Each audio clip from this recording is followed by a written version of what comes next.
Hello everyone, welcome to ज्ञान शुरुआत classes. यहाँ पे आप क्वेश्चंस देख सकते हैं जो कि नेट जेआरएफ की बिल्कुल ही रीसेंट क्वेश्चंस है और सेल सिग्नलिंग एंड पाथवे से रिलेटेड है। बहुत सारे क्वेश्चंस फ्रेम होके आए थे इस बार सेल सिग्नलिंग और पाथवे से रिलेटेड। तो चलिए हम समझ लेते हैं, उनको कनेक्ट कर दे कि किस तरीके से सॉल्व करने हैं ये वाले क्वेश्चंस। और इन द प्रीवियस वीडियोस हम लोगों ने इंपॉर्टेंट पॉइंट्स कवर किए थे सेल सिग्नलिंग और पाथवे से रिलेटेड, तो वो भी जरूर देखिएगा और वो टॉपिक्स और पॉइंट्स आप लोग जरूर कीजिएगा। तो एज आई सेड अर्लियर, काफी इंटरेस्टिंग टॉपिक है। इनमें मैकेनिज्म देखिए, समझना तो हमको सब कुछ ही है, लेकिन इसमें जो है मैकेनिज्म समझना है ना। ये नहीं कि सारा हमने बस मग कर लिया, तो वो तो पार्ट सी में वैसे ही दे देते हैं, सब कुछ ही बता देते हैं।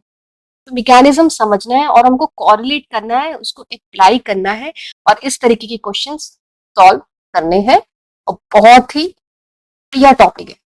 तो चलिए स्टार्ट करते हैं आज का लेक्चर और समझते हैं कि क्या है, इनके क्या आंसर्स हैं और कैसे हम लोग कनेक्ट करेंगे इनको। तो यहाँ पे मैं क्वेश्चन पढ़ देती हूँ। यहाँ पे क्या दिया हुआ है, जीन एक्सप्रेशन। यहाँ पे आपको कैसे करना है, डायग्राम पे आप पहले ध्यान देंगे और बहुत ध्यान से देखेंगे। ग्राफ और डायग्राम्स अगर दिए हुए हैं तो पहली नजर आप लोग वहां पे डालेंगे। So diagrams first, then you will go through the question, ये पूछ क्या रहे हैं और ऑप्शंस देखेंगे। तो यहाँ पे सीधा सीधा दिख रहा है एक्टिवेटिंग नॉच रिसेप्टर, यानी कि नॉच पाथवे से रिलेटेड है ये वाला क्वेश्चन। और यहाँ क्या दे दिया है, दो अलग अलग लाइगेंड्स दे दिए हैं जिसमें की है D21 एंड D24। तो जैसे ये लाइगेंड कनेक्ट हुए, मैं पढ़ ही नहीं रही हूँ यहाँ पे, आप लोग देखिए पहले डायग्राम पे ही नजर रखिए, ठीक है। तो जैसे ही कनेक्ट हुआ तो यहाँ पे नॉच वन है, नॉच वन है, नॉच वन क्या लग रहा है यहाँ पे बीच में, क्योंकि आ रहा है यहाँ पे दो चीजों को जोड़ रहा है, तो रिसेप्टर का काम कर रहा है नॉच वन। तो जैसे ही जुड़ा तो अलग अलग D21 क्या कर रहा है, इस जीन एक्सप्रेशन को एक्टिवेट कर रहा है। D24 क्या कर रहा है, इस वाले यहाँ पे एक्टिवेट कर रहा है A1, ठीक है। तो जीन एक्सप्रेशन आर एक्टिवेटेड। अब बीच में क्या आ रहा है, NICD आ रहा है। और यहाँ देन आपको यहाँ पे दो ग्राफ दिख रहे हैं। देखिए कितना सिंपल है ये, इतना सब कुछ पढ़ने की जरूरत ही नहीं है। लगा देते हैं कॉमन सेंस, लगा दे तो साफ साफ दिख रहा है। आप लोग ये क्वेश्चन पार्ट सी का क्वेश्चन है और आप लोग ये सेकंड्स में कर लेंगे पक्का। तो इसका जो आंसर है क्या है आप बताइए। तो पहले ऑप्शन पे आ जाते हैं, नॉच वन पाथवे D21 और D24, ये क्या कर रहा है, किससे कनेक्ट हो रहा है, नॉच वन रिसेप्टर से बाइंड हुआ और उसके बाद में दे आर सेइंग कि activate different downstream effectors with similar dynamics, ये पहला ऑप्शन है। दूसरे में क्या कह रहा है कि D21 जो है वो क्या कर रहा है, सस्टेन्ड रिस्पॉन्सेस कर रहा है with the help of this transcription target HES1। D24 pulsatile response को इंड्यूस कर रहा है और एक्टिवेट कर रहा है HEY1। लास्ट ऑप्शन से नॉच पाथवे जो है ये लीगेंड है और क्या कर दिया उन्होंने, इफेक्टर NICD को एक्टिवेट कर दिया, लेकिन डिफरेंट डायनेमिक्स में। तो साफ साफ दिख रहा है इसका जो आंसर है, कितना इजी क्वेश्चन है, फोर्थ है, डायरेक्ट है ना, डायरेक्ट। क्यों, जैसे ये लाइगेंड जुड़े इसको एक्टिवेट करे, कहाँ पे बाइंड करे, नॉच वन कॉमन है। यहाँ पे भी अब थोड़ा सा कंफ्यूजन होएगा 1 और 4 में, सेकंड और 3 को मैं बताती हूँ कि क्यों आउट हो गए हैं। तो नॉच वन से हुए एंड दे आर लाइक कि डिफरेंट डाउनस्ट्रीम इफेक्टर्स एक्टिवेट कर रहे हैं। भाई एक ही तो दिख रहा है यहाँ पे, NICD तो कॉमन है इनके बीच में। और डायनेमिक्स की बात करें कि डिफरेंट उनके फिर डायनेमिक्स हुए, तो यहाँ पे हम ग्राफ देखें तो डायनेमिक्स का क्या मतलब है, अलग अलग आ रहा है ना ग्राफिकल रिप्रेजेंटेशन, चेंजेस जो है वो अलग है। तो सिंपल है, इसका आंसर फोर्थ है। वन तो ऑमिट हो गया ना, क्योंकि वो अलग अलग डाउनस्ट्रीम इफेक्टर्स कहाँ एक्टिवेट कर रहे हैं, इनके बीच में कॉमन जो है वो NICD है। Now why second and third जो है वो गलत क्यों है, किस लिए गलत है, रॉन्ग क्यों है, क्योंकि यहाँ पे अगर आप ध्यान दें तो ये इस तरीके की आ रही है, तो जब इफ इट्स लाइक ऐसे ऐसे ऐसे, तो ये पल्स की शेप में लग रहे हैं ना, ये कह रहे हैं कि सस्टेन रिस्पॉन्सेज है, तो इन्होंने एक्चुअल में उल्टा दे दिया। तो D21 जो है वो इंड्यूस कर रहा है पल्स वाला रिस्पॉन्स, और D24 को देखिए तो ये वाला जब आता है सस्टेन्ड, मतलब कांस्टेंट है ना, नाम से पता लग गया हमको, पल्स जैसे आ रहे हैं वो पल्सेटाइल रिस्पॉन्स है, तो सोचने की जरूरत ही नहीं, कॉमन सेंस लगाती है।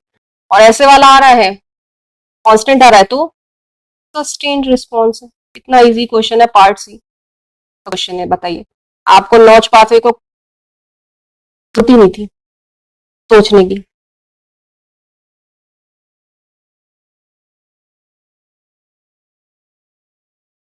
टाइम रिस्पॉन्स, तो correct answer of this particular question is option number 4। Very simple, notch pathway भी हम लोग समझेंगे। ठीक है, अब आते हैं हम और क्वेश्चंस पे। ये this question, this one is also very, questions part C की तो बहुत ही बढ़िया आते हैं, बस अप्लाई करना है आप लोगों को अपना नॉलेज जो भी आप लोगों ने सब पढ़ लिया है। ठीक है, तो यहाँ पे अगर हम देखें तो बीटा कैटेनिन पाथवे से रिलेटेड है। तो सबसे पहले आप क्या देखेंगे, क्वेश्चन का डायग्राम देखेंगे। ठीक है, अब चलिए डायग्राम समझते हैं। तो यहाँ पे क्या दिया हुआ है, आर्सेनिक दिया हुआ है ए और बी में। तो जब आर्सेनिक नहीं है यहाँ पे, और यहाँ पे प्लस का मतलब है आर्सेनिक मौजूद है, यहाँ पे आर्सेनिक इज प्रेजेंट, देन क्या दिख रहा है यहाँ पे, देखिए इनपुट है, इनपुट है, this is cytoplasm, here is nucleus. तो यहाँ पे बीटा कैटिनिन एक्टिवेट हो रहा है, यहाँ पे कुछ भी नहीं हो रहा है, कुछ कहानी कुछ भी नहीं आ रही है, क्वेश्चन मार्क। लेकिन जब आर्सेनिक है तो यहाँ पे और डीप दिखा, ये और ब्राइट हुआ बीटा कैटिनिन, और क्या दिखा, साइटोप्लाज्म के अंदर क्या एक्टिवेट हो गया, क्या बन गया, ई कैथेरिन, साफ साफ दिख रहा है। सिमिलरली जब यहाँ पे आर्सेनिक नहीं था, ये वाला तो बिल्कुल ही सेम है, सेम रिस्पॉन्स बी वाले ऑप्शन में हुआ।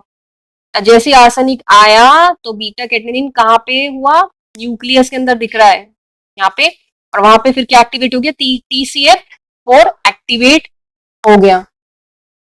तो ये डायग्राम हमने देख लिया, समझ लिया। ठीक है, अब बिल्कुल ही क्लियर कट है। अब आप लोग सोचेंगे बीटा कैटेनिन पाथवे का क्वेश्चन है तो सारा पाथवे आप याद करेंगे, वो भी हम लोग समझ रहे हैं कि पाथवे क्या है, लेकिन कितना सिंपल क्वेश्चन है, पार्ट सी के क्वेश्चंस कितने सिंपल है अगर आप देखें, और आपका आंसर यहीं से मिल गया। पाथवे भी आपने सोचना है और उसको कनेक्ट भी करना है। पहला जो ऑप्शन है वो क्या कह रहा है, इतना सब कुछ पढ़ने की जरूरत तो नहीं है, इतना तो समझ ही लिया है ना हमने। तो जैसे पार्ट ऑप्शन ए से arsenic activates the non canonical beta catenin pathway, so we know that दो तरीके के WNT बीटा कैटेनिन पाथवे होते हैं, एक होता है कैनोनिकल, एक होता है नॉन कैनोनिकल। तो डायग्राम को देखते हुए ये वाला जो साफ साफ दिख रहा है, क्यों, रिकॉल कीजिए बीटा कैटेनिन का नॉन कैनोनिकल पाथवे, वो क्या कर रहा था,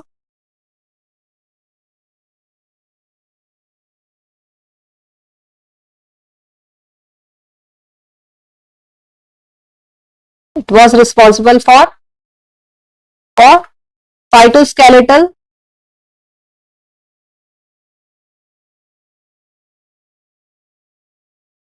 चेंजेस, या फिर सेल मूवमेंट में मदद कर रहे हैं, या फिर सेल को जुड़ने में, चिपकने में, एडेशन में मदद कर रहे हैं ना नॉन कैनोनिकल वाले।